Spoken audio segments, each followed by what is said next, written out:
All right. I believe Number this is 7. number 7. This is number 7. We were That's what we're off going last with. week. Jordan couldn't find a way to prioritize the podcast. It's all his fault. As I recall it, it's all your fault. When my mom and dad are asking why there was no podcast, I just blame you. So there you go.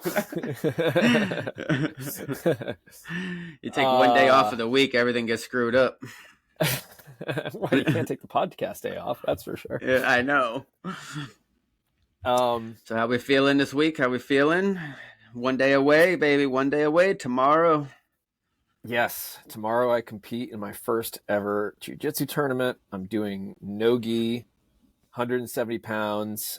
I am being merged into the 30 and up age bracket because there are no seniors like myself. So 30 and plus is masters, and then 40 and up is seniors. And I'm like, how's that possible? I felt a little, I wasn't sure what to think about that. Seniors as a 40-year-old. But so I'll be getting in there with a bunch of folks that are anywhere between 30 and 40. Some of them are just turning 30. Like there's one guy that like literally I think turned 30 yesterday. Like I was like, wow. I was looking at his thing on Smooth Comp and it still said 29 years old. And I was like, huh, okay. But it looks like it should be, I don't want to jinx myself or anything here, but like, I think it's going to be competitive. Like none of these guys are your classic sandbagger that has like 60 competitions at white belt, type of thing that like just hasn't been promoted because their coach just wants them to get more experience, or maybe they just refuse to, or maybe they're just saying they're a white belt, but they're not really a white belt. Whatever the situation is, none of these guys appear to be that way. It seems like I have 4 matches. I think 2 of them are with people that have 2 or 3 have already competed multiple times. And then one of them has never competed before, just like me. And the 2 or 3 that have competed before seem to have like kind of a, like what you would expect the record of somebody that's a white belt that's just starting to compete. It's a mixed bag. Some of them have won a few, lost a few. Everybody looks like they're figuring things out, like nobody looks like they're just like running through white belts. Right, right. So like with that being said, like I feel like I should be able to get in there and compete. And whether I'm going to win or not, I don't know. But like, I think that I'll be able to make a decent showing of myself. I'll be able to do some jiu-jitsu. That's really what all I want to do is like, I just want to get in there and not forget everything. I want to be able to get in there in a high pressure situation, a high intensity situation, and at least be able to remember the basics, of what of what my game is. I've spent really months now. I mean, I want to say like the first couple of months that I did jiu-jitsu, I didn't put much thought into it at all.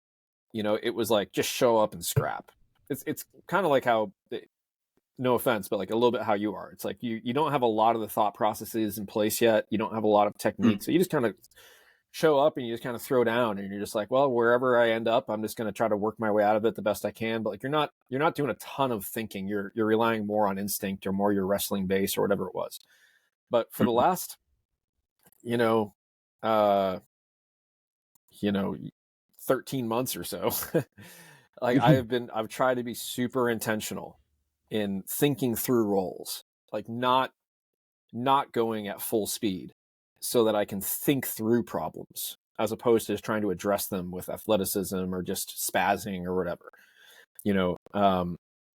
and so like I've gotten used to that. I've gotten used to thinking through the dilemmas that you're faced with when you're in there grappling with somebody and trying to figure out the right way out of it. And I just don't want to lose that completely when I compete.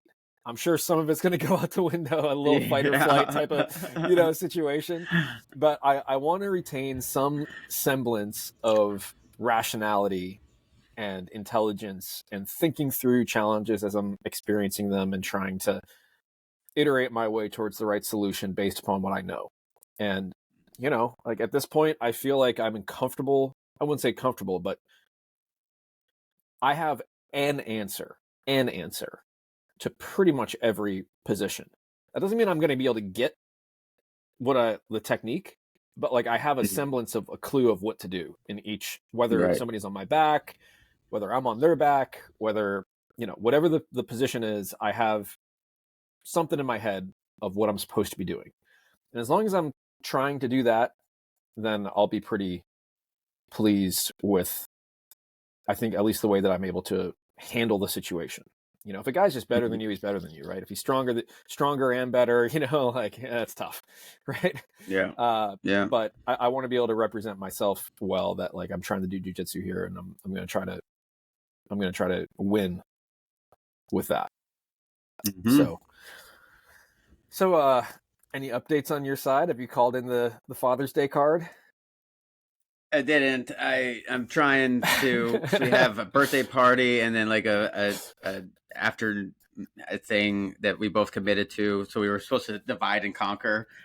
So like one of us takes one kid, one takes the other. So the trick in it, I need to come correct when you go before they ask. We can't put this on the podcast. My wife does watch this, so give me a day before you post it. It's going tonight. It's going out tonight. So I'm trying to like put in the fine details of give solutions before I go into ask. The strategy. Yeah. Dude, so maybe do you need just a babysitter? Like, I don't know. Like, I got plenty of babysitters on the Rolodex. Like, if you need a babysitter, dude, I might have to do that. I was getting babysitters this week at night, so I could go and train jujitsu because Sam was out of town. So I was ditching my kids with babysitters so I could go and train. I'm like, I got a competition coming up. Like, exactly. Sorry, sorry, boys. Gotta go. I'm gonna pay $70 right now so I can go and get strangled by somebody so I can hopefully not have that happen to me. In a few days. Like, you got to do what it takes, man. Yeah, totally. I do have a couple questions for you. Yeah, let's hear them. As a wrestler doesn't know, how did you go about deciding between gi and no gi for your first competition? What was the thought process behind that? Yeah, well, I'm in a little bit of regret analysis about that now, and I think I've told you why. So why did I choose no gi? The academy that I go to now has 4 days, so they're open 6 days a week, and they're do 4 days of no gi and 2 days of gi. Most places it's the exact opposite. It's mostly like at Kyotera, my old place, it was mostly gi, like 90% gi, and then a little bit of no gi. So I've just been doing like 3-to-1, 4-to-1 training sessions, no gi to gi. And so I was like, you know what? Like, I think it just makes sense for me to do no gi. Now, that said, I think that there's a much higher likelihood that I'm going to run into like some fresh white belts that don't know what they're doing in the gi division than in the no gi division. Because most of the places are not like where I'm at. Most of them are gi first. And so there are plenty of folks that after 4 or 5 months of training, they decide to go and give competing a try. And I feel pretty confident that if I got matched up with one of those guys, I'd do very well against them. And I don't think that that's the case in no gi. In no gi, most folks are kind of like me. Like they train for, maybe a year in gi. Maybe they even competed at gi, which I didn't. But then they eventually, after they sort of have that gi background, they start transitioning to no gi. So by the time they get around to competing in no gi, they're probably a year and a half into their journey, 2 years into their journey. So like I'm fully expecting everybody that I go against to be where I'm at, where they've been training for a year plus, have some good experience. They're not complete newbies. Whereas in the gi division, you're either going to run into people that can choke you from everywhere with your gi, or they're like totally brand new, right? And so, if you asked me like, okay, Bill, you're going to win $1 million if you just win one match this weekend. Which division would you go do? I would say gi, 100%. But that's not what I chose. I don't have, and I don't have the gas tank to do 8 matches, like 4 in the gi and 4 not in the gi. Ooh. And I do train more no gi than gi. So I was like, well, I guess I'm gonna do no-gi. Yeah. Yeah, So, and you mentioned the 4 matches. You sent me the screenshot of your time. I mean, how are we feeling about those 4 matches in 45 minutes? the one that I'm concerned about, I'm concerned about all of them. I mean, 5 minutes of just rolling, never mind 5 minutes of competition rolling, is like really, really exhausting, right? But my second match and my third match, my second match starts like at 4:45, and then my third match starts at like 4:55. So that means I'm gonna compete for 5 minutes, have a 5-minute break, find the other match wherever it is, and then start that one. Maybe it's on the same, I don't know, but like 5 minutes is not a huge amount of time after a competition round. Yeah. Not that I've ever done a competition round, but I'm just assuming, right? So yeah. That's my big concern. And I think one of those in the middle, I think my third match, the one that comes right back to back, is with that dude that we saw Zercher squatting 315. Yeah. So like I'm gonna be rolling in, just like absolutely smashed, and like here's this dude, who for all I know has had 30 minutes of rest, Right. coming, who's way stronger than me, who's just gonna, who knows? I mean, but that's theoretically that's jujitsu, right? I mean, you should be able to, if your skill level is higher, you should be able to handle folks that might have some strength, or maybe just aren't as tired as you are. We'll see. Yeah, I saw the coach here, Jason, that we were chatting with the other day, and I told him about the 45 minutes. He was like, "Good." He's like, it would give him. It doesn't allow him to cool off, because cooling off and coming all the way down, and then trying to get the engines roaring again. He said his only takeaway that told me to tell you is like, just what we talked about on the other mat, just don't dump on that first round. Just be very mindful, and just pace. Yeah, exactly. You're like, I'm not going to. Well, I just have no idea. Like if the guy comes out super hot, yeah, I don't want to not match his intensity, right? Like I think that there's I don't want to get pushed around out there, right? So I think that's going to be tough for me. Like if the guy comes out, the guy who I'm competing against has never competed before for my first match. Okay. So, I mean, I guess what I hope is that he kind of comes out thoughtful and like, okay, let's see how we can engage and do this. But he might just come out like both guns blazing, just, trying to toss me around, like, yeah. And if that's the case, then like, I think I have to be prepared to match that. And like, I'm sure that's going to mean tons of adrenaline and tons of that fight or flight and, everything that goes into it. So, I appreciate the context. Don't adrenaline dump in your first round, but okay, noted. Like, yeah, exactly. How realistic is it that I'm not actually going to adrenaline dump if the guy I'm going against comes out just both guns blazing, super hot? Like, I'm gonna I'm gonna match his intensity, and we'll see. Actually, an interesting thing: there's this dude Yanni who's a blue belt. He's like a rooster weight blue belt. He was at my old academy, and he came over to Black Cat, and I didn't know that, and I just happened to meet up with him there. Like he was there for class one day, and I was like, "Oh, Yanni, like and he's a blue belt, and he's super technical. Like I'm talking about, like he uses no strength. He is super, super, super technical, very flexible, great framing. All just he's one of my favorite people to roll with, and he's competing at 2:00 in the afternoon. I want to see what he does, because he's never baited into going crazy. He always keeps his wits about him, always is looking for, is thinking his way through problems. And I want to see how he approaches competition. He's done well in competitions. Like he has way more wins than he has losses, both at white belt and blue belt, looking at his competition record on Smooth Comp. So I'm planning on being there and watching his matches. And I might actually ask him to corner mine, because he knows my game better than, not that we even know each other like at all. Like this is the great thing about Like I don't know who he is. I don't know what he does, but like I know his game, you know. Yeah, Like, yeah. and he's probably rolled with me like 10 times, and like he knows exactly my game too, you know, which is mostly pressure, which is probably shocking to you, but Well, that was going to be my next follow-up question: is if you had someone in your corner, or what the kind of the plan was. I don't. You know, for no, that. I have literally no plan. I have no idea if anybody's showing. Like, there are going to be people from my gym there. I don't know if anybody's going to stick. Like, I think I'm at the very end of the day, the very very end of the day, and so I don't know if anybody's going to stick around for that. My guess would be no. So it could just be my dad and I, like quite literally. My dad's just going to be like, give him the business. Like, I don't know.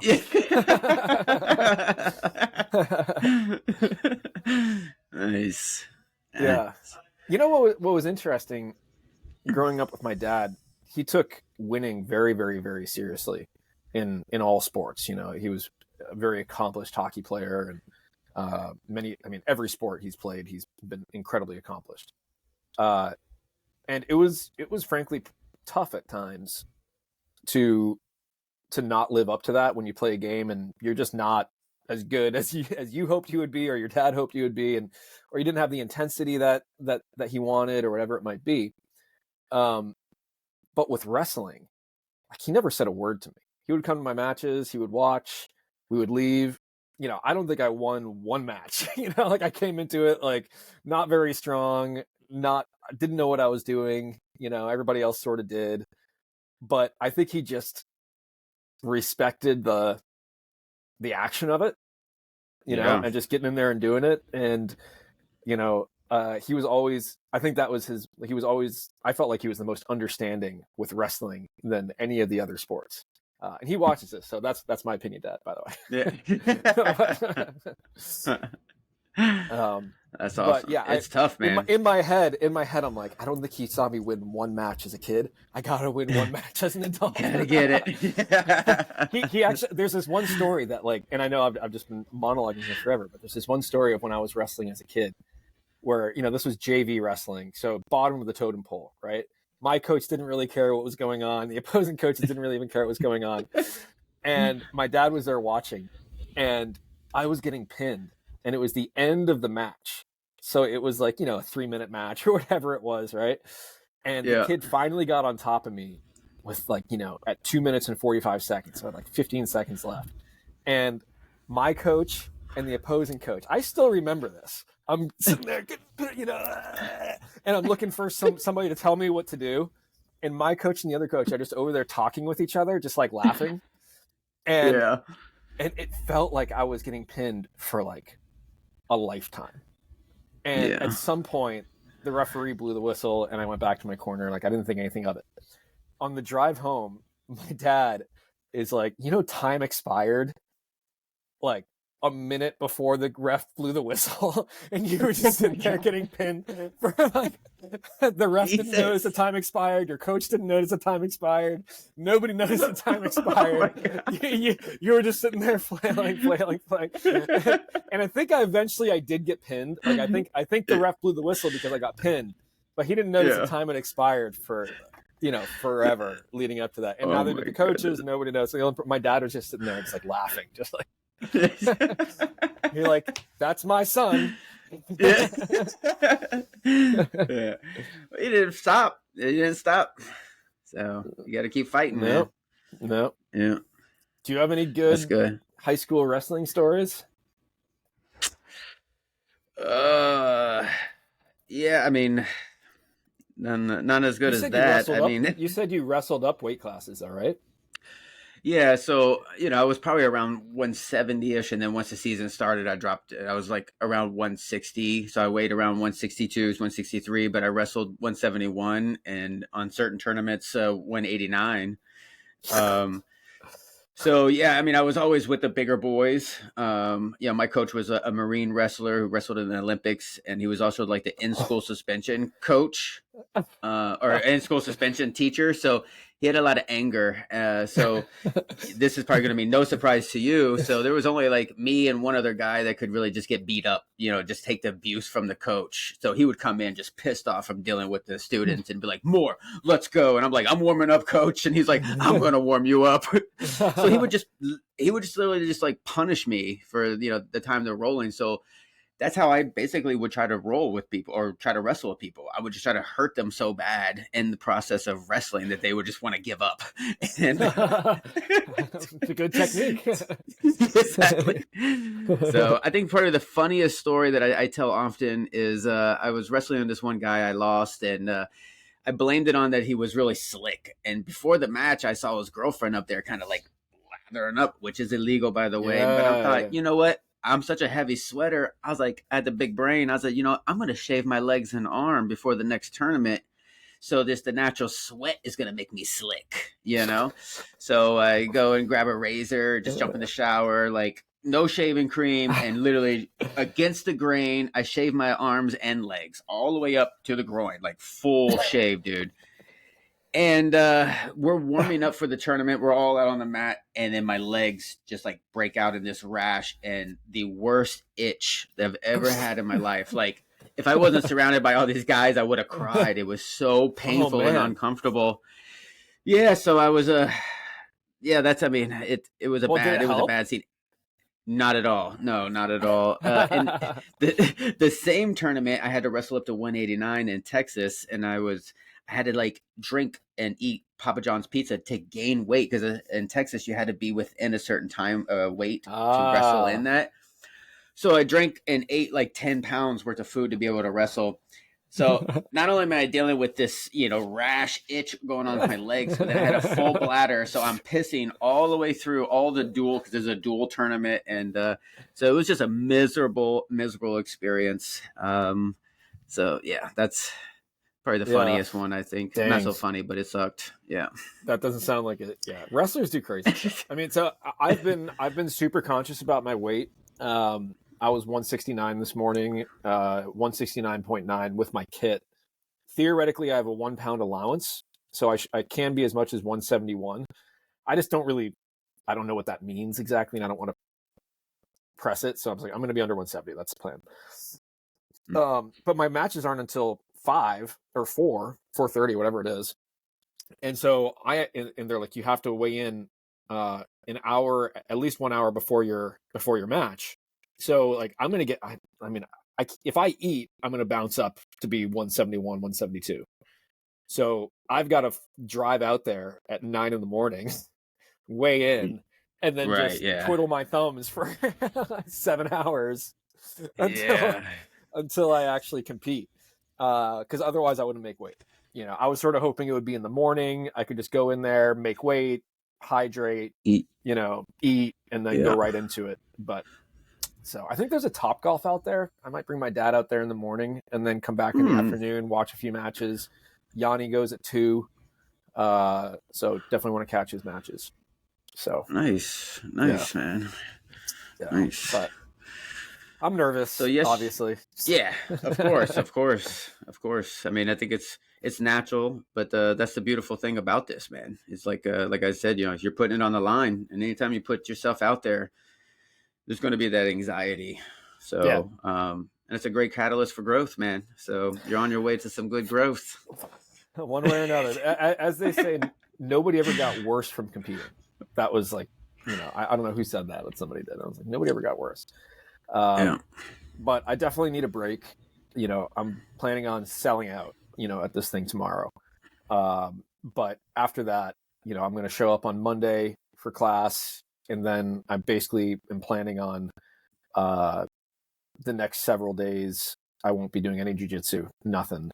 I've been doing 2-a-days, like I've been doing jiu-jitsu, and I've been doing these 20-minute, strength workouts, and I've been doing 20 to 30 minutes of grappling dummy every day. So those, like every day I've been doing those 3 things on top of having 2 crazy kids and a full-time job. That's what I'm saying. And 2 boys. Like, yeah. So like, I mean, I feel like I've put in the work. I've prepared as best as I can going into this. And so it's now time just to, sell out and see where the chips fall. So I'm excited about it, but also looking forward to a little decompression afterwards. I just don't want it to ever to not be fun, I think. And I'm getting to be borderline. I'm doing this too much. I'm putting too much emphasis on this in my life, you know. Yeah. So whereas I need you to put more emphasis on it, I need to start putting a little bit less. Yeah. Yeah. So, yeah. Well, we had a good training session yesterday. We did a lot of drills. We did lots of drilling. We did a lot of stand-up drilling. We did escapes. We did a lot of stuff on the ground afterwards. Let me see if I can get this to work. You're not seeing anything come up, right? Yep, I'm seeing it. Oh, there it is. Hold on. Took a second. Come on, baby. Do your thing. I see it. Okay, I am not seeing it. This thing. Oh, man, not this again. I am not seeing it.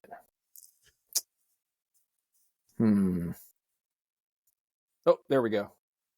Okay, finally came in. All right.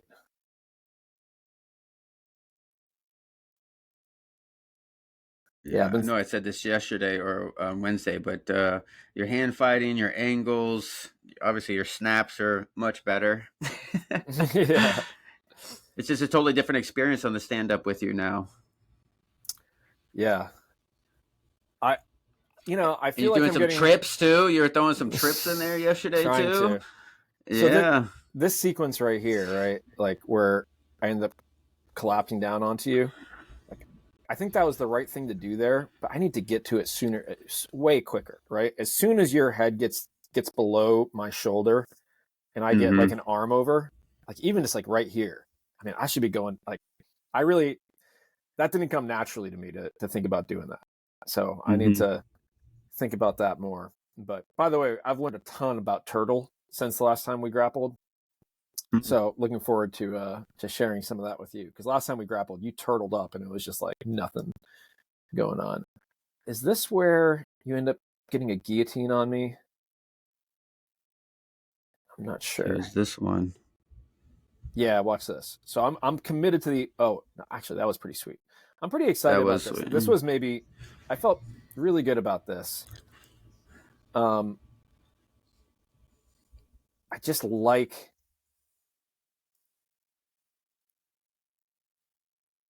Yeah. Yeah. Very smooth, and the timing was good. Yeah. Right. You didn't give me a chance to even know that it was coming. Right. Yeah. And I know we're not even going full speed here, but the arm drag, the inside. Yep. It was good. All right. I think this is where. Let's see. No, yeah, we just circle out. I think I might have told you to stand up straighter. At some point, I tell you to stand up straight. Okay, watch this right here. Okay, this can't happen. Okay. So at some point, if I recall, oh no, okay, it must be on the next video. I've been working on. Yeah, I thought it was later. Yeah. But like, for instance, there, like how we were circling. Yeah. You know, not allowing me to do that, meaning like attack the angle and really drill at your shoulder into my shoulder, driving me into the ground. Mm-hmm. And this is where you kind of let out that aggression that's inside. To really just kind of, almost like kind of dislocate my arm, trying to get me down into the ground. Yeah, that was good too. Look at that. Yeah, I mean, I look at this and like you're standing up so much straighter than you normally do, and it just makes it so much more open. I think most of the people, honest to God, like I know that I have these specific things, like I want to do a snap down or I want to do the underhook and the toss spot. Like these are the arm drag to the single leg. Those are all low risk things. But if these guys are standing up straight, I feel like I'm going to want to do that. Yeah. I feel like the low risk stuff is going to go out the window. And like, if they're standing up like this, like I mean, I feel like I'm going to give it a rip. I don't know. You should. I mean, you should. Yeah, And again, I like you said, we pointed out, I'm just so low. Like, I don't even look up. Yeah. All right, let's check out the other one. There's one in here that you end up getting a guillotine that you kind of let me out of, but like, I cannot let that happen. Like, that's my biggest fear of this competition tomorrow is like, I just get caught with something really basic and simple that I just didn't really see coming. And like, man, that would be the worst. All right, let's see here. Yeah, you're kind of shelling up here on me. I'm like, oh yeah, send it all. Although, yeah. So I was definitely in my head thinking, I was noticing you were doing like a little head bob based on my collar tie or based upon my snap collar, whatever it might be. And I was like, the next time I pull down and he starts coming up, I'm going to send it. And I think that doing that compared to doing it the proper way, as opposed to the way I was doing it before, made it actually viable. Again, if somebody gives me this reaction, I think I'm just going to send it. You know, this is a high risk shot, right? It's a high risk shot. They could get me in a guillotine. They could sprawl, stuff me. Now I'm in turtle, right? Like, it's a high risk shot compared to doing the arm drag stuff that we've been working on. But I feel like I have a pretty good shot. Like right there, like I've got your head down. I feel like, okay, he's going to pop up. Okay, let me do that one more time. Watch, I pull down and then I go. I think that might work. It's not the most explosive shot in the world. I mean, that's full speed for me, man. Unfortunately, like that's full speed. Like that's as fast as my shots go.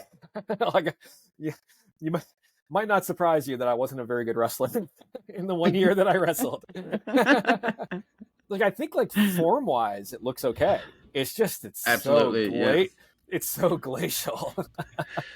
Well, and I think to your point, using the setups, like the one before this, not only were you snapping, but you're pushing with your arms, grabbing my hands.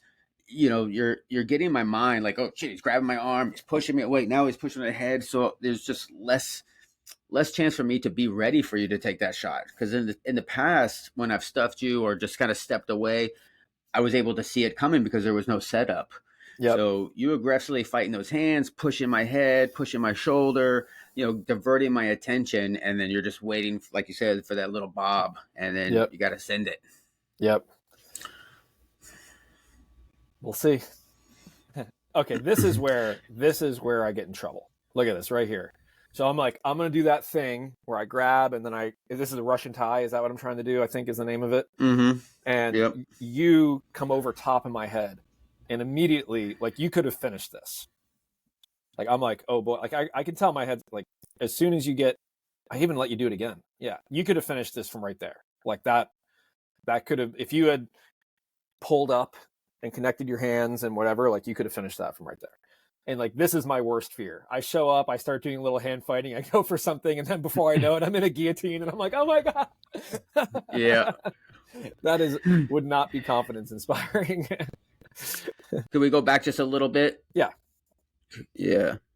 So like you see me have my hand on your head. Yeah. Go back to when you first grabbed the arm. Because I had my hand there. Yeah, right there. So in this position here, I saw you do the trip. That's good.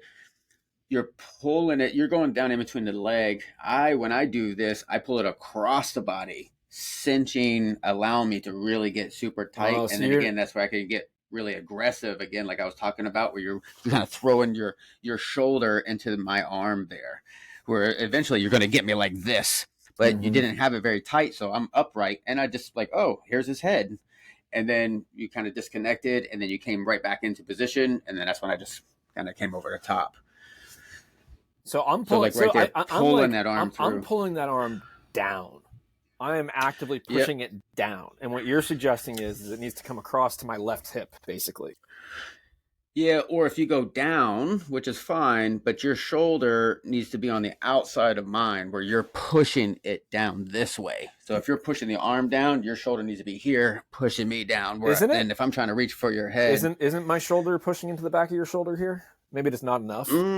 Yeah, not enough. And not aggressive enough in the sense that it's giving me the chance. Because I have my hand on your head there. So if your shoulder was driving, I wouldn't be able. Your left side of your head would be over this side more towards the camera angle. See that disconnect there? So you should have let go. Yeah. So this been like not a good move. This one's not working. Abandon it. But you have got me on this one, and you do have a good one of this. But I think you just held on just a little too long. And I was like, oh, like and honestly, the guillotine didn't come in until I was like, oh, like there's his head. He's got me in that before. I know what that is. Yeah, I mean, you didn't even try to do it yet. And then I was like, okay, I'm just gonna put it down. But this was another one though where I felt like maybe you weren't standing up straight, but it was just we had closed the distance so much that you weren't very far away. One thing I'm a little worried about. I mean, I look at this in real time, or looking back on this, and to me it looks like I really telegraphed this. Like I literally like step back to then take my shot forward. You know, it's like I load up, watch this, ready, and step back and then go. Like, I don't know. Like, how bad is that, basically, is my question. Well, it's tough. I mean, at this point, we weren't going 100%. Right. We were, just drilling some of these takedowns. So, yeah, no, do you want to step back? No. And again, this is, just the fine tuning of that setup. You do it enough where, instead of stepping back, you're stepping in to create that momentum already heading in that direction. Like, I mean, I think arguably I could have reached down and just grabbed your leg right here. Yeah, the outside left one. Yeah. Well, I mean, the same one that I go for, basically. Yeah. Yeah. But all the shots that I took yesterday or 2 days ago felt like I got in pretty deep, like they were not, like there were shots that I felt like I could finish. Granted, I mean, like this was drilling, right? But like in terms of the position that I ended up in, I felt pretty confident about that. Again, I don't know if I'm going to do this. Like, I don't know if I'm going to actually take shots like this. I think that the whole collar tie arm pick to the leg is like gotta be like, it's a very low risk shot. I think that's probably going to be my go-to tomorrow. But if somebody's standing straight up and I'm in close with them, like I think I'm just going to send it and see what happens at least once, see where it takes me. Just see where it takes me. Yeah. And particularly that very first shot, complete by surprise. Which one? Again, the snap down one? Yep. Yeah. Yeah. Again, going back to like the setup. Yeah. Heavy hand, you're pushing, you're shoving, you're fighting the hands, kind of diverting that attention. You kind of pretend like you're doing an arm drag or see if it's available. You know what I mean? Where you're like, and then as I'm pulling my arm back, you snap the head again. And then a lot of times that's when that leg's going to be open for you, and the distance may be a little bit further, but, again, playing with the hands and having that arm, what in my mind anyways, is like you're setting up the distance. Yeah. When I do it anyways. And sometimes I've done it with you where I'll like reach out and touch the leg. So one, for me to know where I'm at, and for you, it's almost like keeping you honest, right? It's like you hear about in football, like, oh, we just got to run the ball because we got to keep the defense honest. I'll go and tap that leg to get your attention to think there. I'm going to snap down and then maybe try to go to the left side. The next time we talk, Jordan, it'll be post-competition. Yeah. We're going to see. There will be many, many things that we'll know this time next week. One, did Jordan find his way to the competition? Was he able to successfully negotiate with his wife? Did Bill do any jujitsu, or did he just get smashed? Does Bill's father still love him after watching him lose 4 times in a row? Oh man! On Father's Day weekend. Oh man! Will Bill ever be able to look in the mirror again? These are all important questions that we'll know the answers to. You're gonna do good, man. I think you just maintaining that awareness. You have the intellectual aspect of it. I think if you cannot get in that tunnel vision, right, refuse to be in the tunnel vision, maintain that awareness where you're seeing your options. And I think that if and when that happens, you're going to be good. You're going to do your jiu-jitsu. However the match plays out, I think you're going to surprise yourself in your ability to stay poised in those high-intensity moments and to make conscious decisions different than what I do, right? Again, just like you pointed out. You're going to get there, I mean, like you're an intentional guy too. It's just you need something to be intentional about. Like you need the knowledge to get there. One thing that I'll just say, and I appreciate those really kind words, by the way, but the last roll that I had today was with a white belt, and I just did whatever I wanted. Like I just smashed this dude, and I was like, that is what I needed. This is what I needed going into this competition tomorrow. Now, granted, I outweighed him by 20 pounds. Okay, but like. Yeah, hey, don't sweat the details. He's in his 20s. He's in his 20s, and I still smashed him. But like, I literally did. I submitted him like 4 times in a 5-minute round, with all the different pathways that I have been working. Yes, Kimura armbar, even the baseball bat choke from Top Control, which is one of the ones I've done with you early on.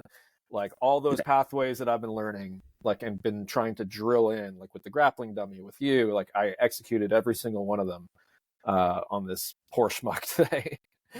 Nice. But that's awesome. Yeah. Okay. All right. Let's get out of here. Thank you so much, dude. Thank you for being such a great training partner for the past 7 weeks. Of course, man. I hope that you find a way to get there, but if not, no worries. This is not the Olympics. We'll watch it all. You'll be the first to know how I do. Okay. You got it, brother. All right. Good luck. You got this. All right. Thanks. Later, guys. Yeah. Bye.